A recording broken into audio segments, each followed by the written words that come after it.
नूतन वर्ष की दिव्यता और पूर्ण रूप से सक्रिय, क्रियाशील और चैतन्यमय बनाने के लिए जो भी हमारे देह के भीतर में सक्रिय और निष्क्रिय भाव है, उन सक्रिय भावों में और अधिक ऊर्जा का संचरण करना, जिससे कि निरंतर हम क्रियाशील रह सकें और सुप्त अवस्था के जो भाव चिंतन है उनमें सूर्य की तेजस्विता स्वरूप में अग्नि भाव की ऊर्जा प्रदान करना, जिससे कि सुप्त अवस्था के फलस्वरूप जीवन में जो भी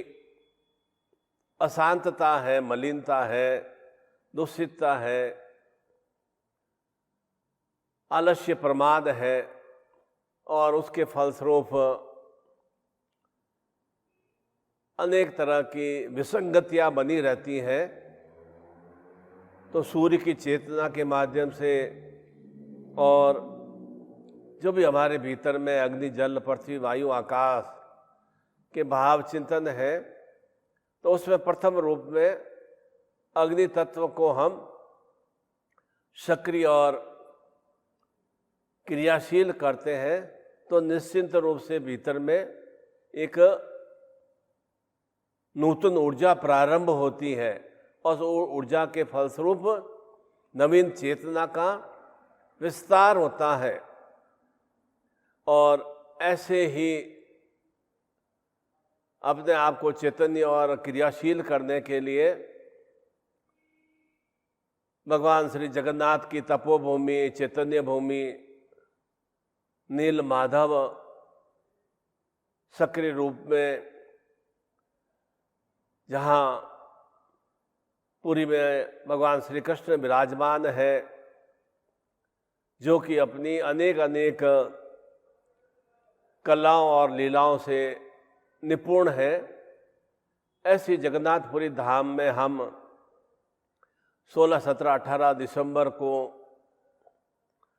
सप्त चक्र कुंडली जागरण की साधना, पूजा अर्चना संपन्न करेंगे और उसके माध्यम से जो भी जीवन के दुख, संताप, कष्ट रूपी कुस्थितियां हैं, उन दुख, संताप, कष्ट रूपी विषम स्थितियों को हम पूर्ण रूपेण साधनात्मक स्वरूप में अपने आप को ऊर्जा से युक्त करते हुए उन्हें समाप्त कर सकें, अर्थात हमारा जीवन सर्वस्वरूप में दुख भंजन स्वरूप में क्रियाशील हो सके, उन्हें अपने जीवन के दुखों को हम चूर चूर कर सकें। वैसी ही साधनात्मक प्रक्रिया हम गुरु परिवार के सानिध्य में, सद्गुरु सानिध्य में और परमेश्वर निखिल जी की अनुकंपा से, माता भगवती और नारायण की चेतना से हम उन सुक्रियाओं को आत्मसात करेंगे। और नारायण का एक दूसरा स्वरूप भगवान विष्णु है और विष्णु का भाव ही भगवान श्री कृष्ण है, और उसी के लिए विशेष रूप से जिस तरह से भगवान श्री कृष्ण 16 कलाओं से भी अधिक परिपूर्ण है, और ज्यों-ज्यों हम अपनी कला में विस्तार करते हैं तो भीतर में कुंडलिनी शक्ति का चिंतन भाव की वृद्धि होती है। और जैसा मैंने पहले भी बताया था कि उसके लिए विशेष रूप से ध्यान अवस्था, मंत्र जप की क्रिया और दीक्षा का भाव चिंतन होना आवश्यक है। और ज्यों-ज्यों हम अपनी कुंडली जागरण की ओर क्रियाशील होते हैं तो धीरे धीरे मूलाधार में एक शीतलता का भाव चिंतन का विस्तार होता है और साथ ही साथ में गर्माहट भी महसूस होती है। अभी तो हमारी सब तरह की जो भी चेतना है वह एक तरह से निष्क्रिय है। हम अपनी देह की ऊर्जा का बहुत ही न्यून रूप से उपयोग कर पाते हैं, परंतु हम कुंडली जागरण की प्रक्रिया प्रारंभ करते हैं तो मूलाधार स्वरूप में एक स्पंदन की क्रिया, शीतलता और गर्माहट की क्रिया प्रारंभ हो जाती है और धीरे धीरे हमारा उस ध्यान के माध्यम से, मंत्र जप के माध्यम से हमारा टिकाव मूलाधार की ओर अग्रसर हो जाता है और इस ध्यानावस्था में जाने से इस तरह की हम सुचेतनाओं को प्राप्त कर पाते हैं। और उस ध्यानावस्था में जाने पर आसपास में क्या हो रहा है, कोई भी इस तरह का शोरगुल हो रहा है या कोई भी आ भी जा भी रहा है तो हमें वह आभास नहीं होता। हम अपने आप में ही पूर्ण रूप से ध्यान की प्रक्रिया में निमग्न हो जाते हैं और उससे हमें एक दिव्यता और तेजमय स्थितियों का विस्तार होना प्रारंभ हो जाता है और मूलाधार जो कि पूरे शरीर का मूल स्वरूप है, जो उस पर हमारी शरीर की पूरी ऊर्जा और शक्ति विद्यमान है, वह बराबर क्रियाशील हो जाती है और साथ ही साथ उस ऊर्जा भाव, मूलाधार भाव को जागृत करने से जो भी हमारे जीवन में सब रूपी स्थितियाँ हैं, मृत्यु रूपी स्थितियाँ हैं, उससे हम मृत्युंजय युक्त बनते हैं। अर्थात उन विषमताओं पर,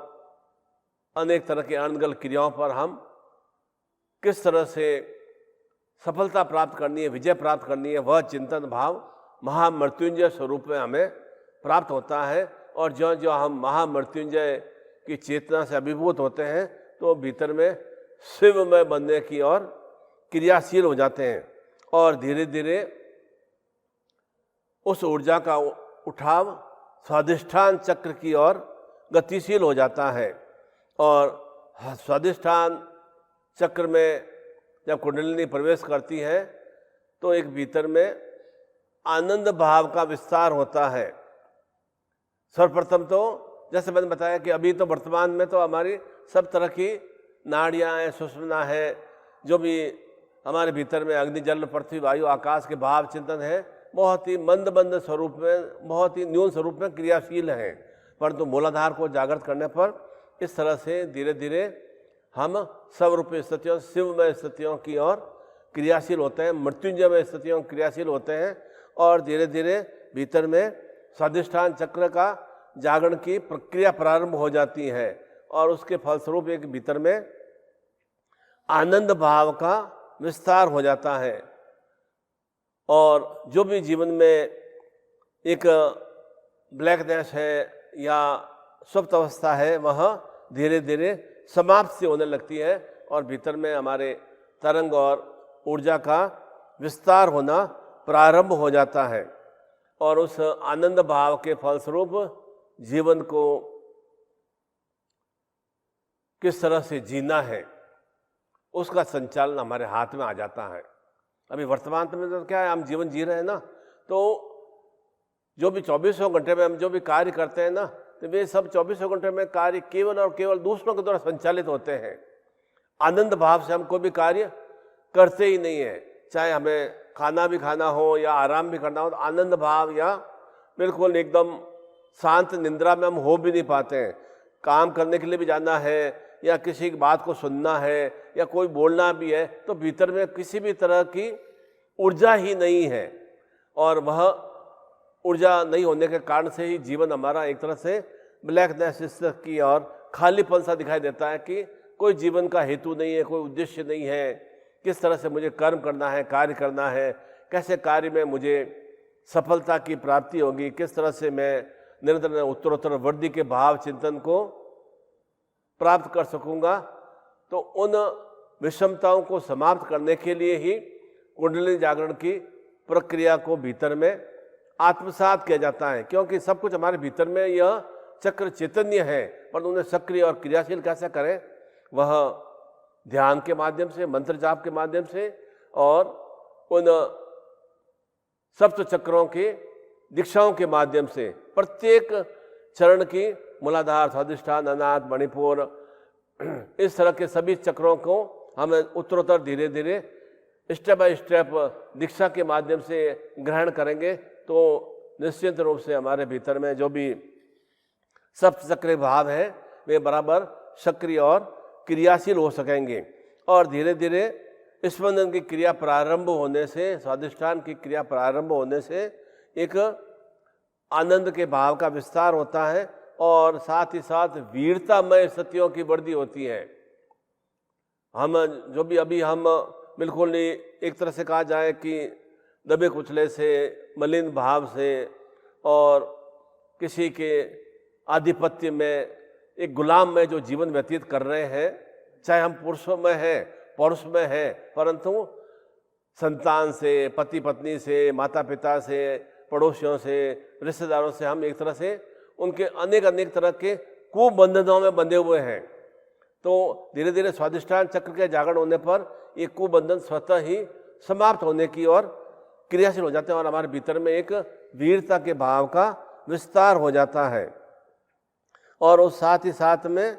एक भीतर में जो भी इस मूलाधार और स्वादिष्ठान चक्र के जागरण होने पर हम किसी को भी बात करते हैं तो हमारे भीतर में वह बात को मानने की, उसके भीतर में एक चेतना का विस्तार होता है। वह हमारी कोई भी आज्ञा का अवज्ञा नहीं करता है, आज्ञा का, और हमारे ऊपर पूर्ण रूप से विश्वास वाली चेतना का विस्तार होता है। और उसी के फलस्वरूप धीरे धीरे हम मणिपुर चक्र की ओर क्रियाशील होते हैं। इस चक्र में जीवन का प्रत्येक कार्य सरलतम स्वरूप में कर्मठता और आनंद भाव से संपन्न होने की ओर गतिशील होता है। भीतर में कर्मठता की वृद्धि होती है और जो भी हम जीवन के अनेक तरह के हमें जीवन में कर्म करने होते हैं, परिवार का दायित्व है, समाज का दायित्व है, अपना स्वयं के प्रति, अपने देह के प्रति, अपने मानस चिंतन के प्रति, तो उत्तरोत्तर धीरे धीरे उसमें एक कर्मठता का विस्तार होता है। और उस कर्मठता के विस्तार के फलस्वरूप उत्तरोत्तर धीरे धीरे हम अनाहत चक्र की ओर, हृदय भाव की ओर क्रियाशील होते हैं। यानी हृदय भाव में जो भी द्वेष, विषमता, मलिनता, दरिद्रता या ईर्ष्या, अनगल भाव चिंतन, दूसरों के प्रति शत्रुता का भाव चिंतन, ये सब विचार निरंतर हमारे भीतर में सक्रिय और क्रियाशील रहते हैं। तो धीरे धीरे वे विलगित होने प्रारंभ हो जाते हैं उस अनाहत चक्र के जागरण होने पर। और इस तरह के जो भी विषम भाव समाप्ति की ओर क्रियाशील होते हैं तो क्या होगा, वह हृदय भाव खाली तो रहता नहीं है। हृदय भाव में एक सुश्रेष्ठ में विचार आएंगे, सुश्रेष्ठ में विचार आएंगे तो हमारी बुद्धि, हमारा आज्ञा चक्र उस ओर हमें क्रियाशील करेगा और सुश्रेष्ठ भावों को हम पूर्ण करने की ओर सक्रिय हो पाएंगे। तो भीतर में अगर मलिन भाव है तो भीतर में मलिन क्रियाएं हमारी जीवन में संपन्न होंगी और उस मलिन क्रियाओं के फलस्वरूप हमें जीवन में दूषितता, विषमता, मलिनता, दुख, अनेक तरह के कष्ट पीड़ाएं इसी के फलस्वरूप प्राप्त होती है। तो सब कुछ हमारे हृदय भाव में जो भी न्यूनता है उस न्यूनता को समाप्त करने के लिए भीतर में वह जो भी अनाहत चक्र है उस अनाहत चक्र को, हृदय चक्र को हम चैतन्य और क्रियाशील कर देते हैं। तो हृदय के भीतर में, हार्ट में जो भी 8 तरह की नाड़ियां हैं और वे 8 तरह की नाड़ियां पूरी सक्रिय और क्रियाशील हो जाती है। तो निश्चिंत मानिए कि फिर हमें जीवन में कभी भी हार्ट अटैक की न्यून रूप में भी संभावना नहीं रहती है। ये हार्ट अटैक क्यों आता है? क्योंकि हार्ट अटैक जो भी हमारे 8 नाड़ियां में खून का प्रवाह होता है, वे 8 नाड़ियां में धीरे धीरे वह शुगर का जमाव हो जाता है। उसमें एक धीरे धीरे वे 8 नाड़ियां सिकुड़ने लग जाती हैं और हमारा ब्लड रोटेशन है जब वह पूर्ण रूप से सक्रिय और क्रियाशील नहीं होता है, उस क्रियाहीनता के फलस्वरूप धीरे धीरे सांस फूलना, अस्थमा की प्रॉब्लम होना, थोड़ा सा चलते हैं तो बहुत ही थकान सा महसूस होना, थोड़ा सा जागृत अवस्था में रहते हैं तो मन में अनगढ़ विचार आते हैं। तो ये सब हमारे रक्त का संचरण सही नहीं होने के कारण से इस तरह के विषम भाव चिंतन आते हैं। तो इस तरह से अनाथ चक्र के जागरण होने पर हृदय पक्ष की ओर से, हार्ट की ओर से कोई भी तरह की जीवन में बीमारी नहीं आती है। दो ही तरह की बीमारियां जीवन में प्रारंभ होती है। प्रथम तो हार्ट के रूप में होती है और दूसरी आमाशय के रूप में, उदर के रूप में। उदर में जो भी हम अनगल भोजन डालते हैं तो वह भोजन सुपाच्य है या अपाच्य है, उसका प्रभाव हमारे लीवर पर, किडनी पर प्रभाव पड़ता है। उसे भी किस तरह से शुद्ध में बनाना है वह भी प्रक्रिया आपको मैं बताऊंगा। और धीरे धीरे इस तरह से हमारा हृदय भाव चिंतन अनाथ चक्र पूर्णतया शुद्ध और सात्विक में बन पाता है तो हम धीरे धीरे विशुद्ध में चक्र की ओर अग्रसर हो जाते हैं, अर्थात कंठ की ओर। और हमारे भीतर में सरस्वती शक्ति का विस्तार होता है, एक ओजस्वी वाणी का, हमारे भीतर में एक नूतन चेतना का विस्तार होता है। और उस सरस्वती भाव चिंतन से हम किसी को भी कुछ भी एक शुद्ध भाषा का चिंतन देते हैं तो हमारे प्रति वह सम्मोहित हो जाता है। इसलिए तो कहा जाता है कि केवल और केवल वाणी ही एक ऐसा जीवन में क्रिया प्रदान करता है कि उस शुद्ध वाणी के माध्यम से हम किसी के भीतर में उतर सकते हैं और अशुद्ध वाणी के माध्यम से किसी के भीतर से निकल सकते हैं। केवल वाणी के प्रभाव से ही, बोली के प्रभाव से ही, कि बोलने से हम किसी के भीतर में उतर सकते हैं या किसी के दिल के भीतर से निकल सकते हैं।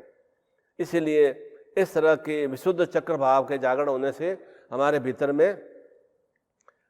सरस्वती भाव की वृद्धि होती है और सामने वाला हमारी बातों से सम्मोहित होता है।